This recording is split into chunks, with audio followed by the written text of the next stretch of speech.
Sometimes we like the photos we take of our subjects, but we forget to pay attention to the background. Sometimes the backgrounds that we ignore when we later look or evaluate our pictures, we realize are busy or cluttered. The background in this picture has a person in the back that wasn't intended to be part of the photo. We've got computers, lights, the window shades, all kinds of different lines.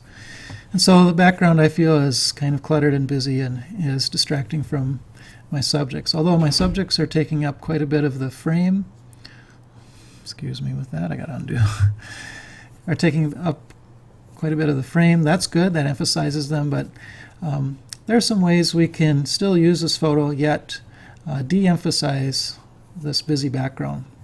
And that's by using a layer mask and a filter.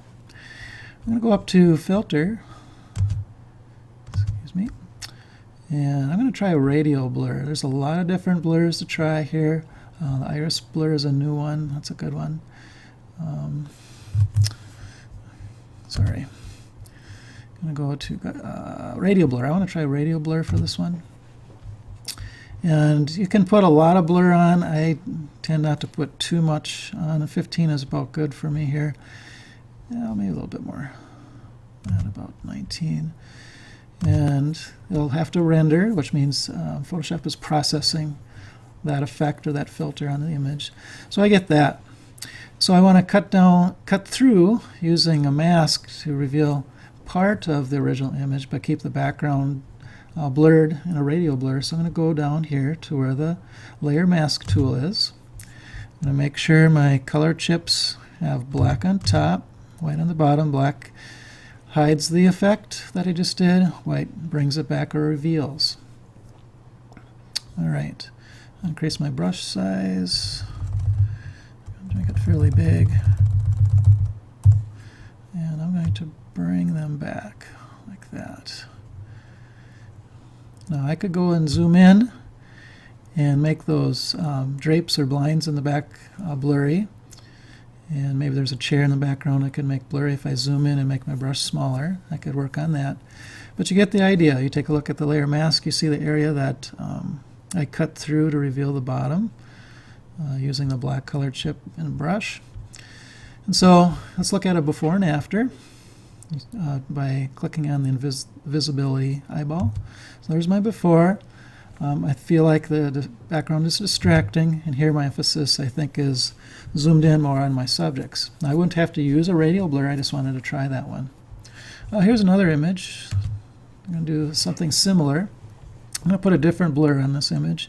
Notice this image is really distracting. There's backpacks and people. I'm cutting off people's heads in the back and all kinds of things that are distracting. So I'm going to go to Filter, Blur, oops, excuse me, and choose Gaussian blur. That's one of my favorites to use. 10 is about right. I don't want to get too blurry here.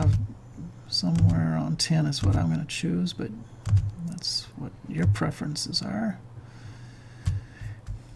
All right, I'm going to click OK. Then I'll put my layer mask on and check my color chips. I'm going to turn my brush down a little bit. Now what this is also achieving is what's called a depth of field. In a fancier camera, one that has a longer, bigger lens, you can achieve this just by using a lens in a camera, telephoto lens.